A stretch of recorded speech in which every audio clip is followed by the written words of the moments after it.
Net zero energy. This is the question today. What if buildings didn't just use energy but made their own? Eleni, question. Hey teacher, that's not possible. So people actually came up with this brilliant idea called net zero energy, buildings that produce as much energy as they use. Sounds simple, right? Well, what even is net zero energy then? Well, in theory, it's a building that generates its own energy through renewables like solar or geothermal, while being so efficient it doesn't waste a single watt. You know what? Instead of telling you, let me show you guys. Come on, let's go on a field trip. Seatbelts, everyone! Please let this be a normal field trip. With a friend? No way! Cruising on down Main Street, you're relaxed and feeling good. Next thing that you know, But Mom, Miss Frizzle's gonna be here any minute. All right, class, for our first stop on today's field trip, we're visiting a net zero energy multiplex home built by Avera Developments. This is a great example of what the future of sustainable construction looks like. We are lucky enough to be joined by Guy, the contractor and co-owner of Avera Developments, who's going to walk us through the project and explain how it all works. Take it away, Guy. Guy, he's going to go up and he's going to blow an insulation above the plastic, and that's going to be your insulation for your roof. But that plastic becomes your air and your vapor barrier. So nothing can kind of transfer it back and forth. You keep your cold air up, warm air in, or vice versa in the summer, and you keep that's becoming basically your vapor, so no vapor travels back and forth. That's where our pot lights can hang out. So that's where we're going to put all our pot lights, because the more holes you cut in that plastic, the more airflow you get between them, and then your net zero doesn't perform. How amazing, everyone! We're learning how good insulation and proper vapor barrier keep moisture out and energy in, giving a net zero home maximum efficiency and comfort. What goes in here is your air handler, because you're not allowed to use gas in net zero, right? No gas emissions, nothing. So everything is heat pump. So we've got a heat pump on the outside. The heat pump on the outside feeds an air handler here, which is kind of like an old school furnace, that then distributes the warm air and cold air out from there. So what happens is this is like a copper, what they call a copper line set. This gets welded into the air handler.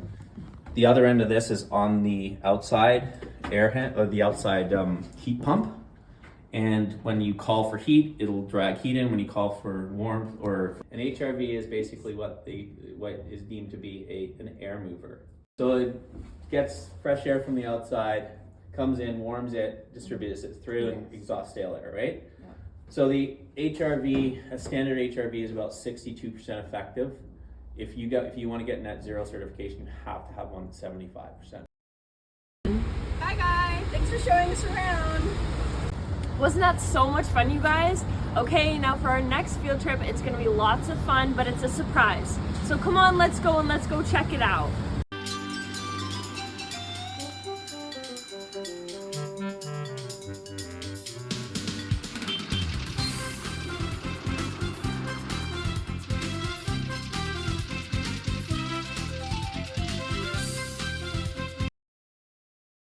We are currently standing in front of one of the first net zero commercial buildings in Canada. This is the Fire Hall 17, Victoria Fraser View.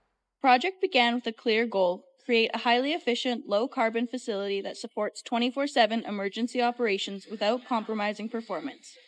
To achieve this design, the team relied on detailed modeling using real Vancouver climate data.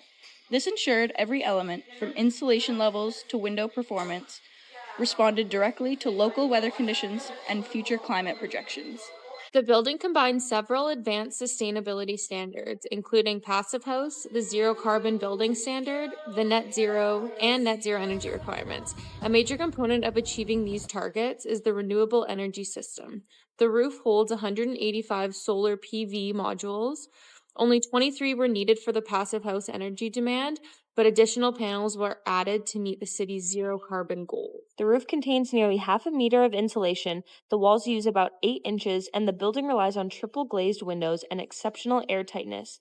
A high efficiency HRV system, air source heat pumps, and geothermal field of 13 boreholes significantly reduce heating and cooling demands. Building's layout is driven by firefighter needs, turnout time, requirements, shaped circulation, views, and the placement of the apparatus bay. The buildings don't look anything alike, though. How are they both net zero? Remember Guy was talking about the HRVs? Well, those are in there too. Remind me what an HRV is again? A superior deep-pleat electrostatically charged filtration system and the best fan available creates the heart of New Zealand's leading whole-home ventilation system. With the HRV whole home ventilation system, there can be up to 7 air changes per hour in the roof space. The system draws air through the roof space before filtering through the sign-safe deep pleat filter, removing particulates down to 0.4 of a micron, smaller than the eye can see. This delivers between 2 to 4 air changes per hour throughout the home. The HRV filtering system will remove many forms of air pollutants, including black mold, vehicle pollutants, mold spores, harmful dust, organic dust, allergens, and pollen, which is a blessing for families that suffer from allergies or hay fever.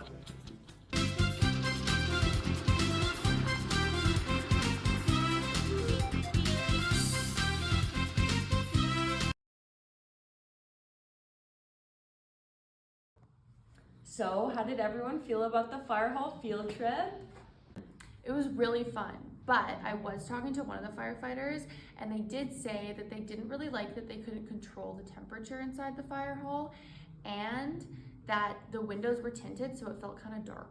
Yeah, but remember they said that the windows get tinted when the sun comes out to keep the heat and the hot air out. Oh yeah, that's right.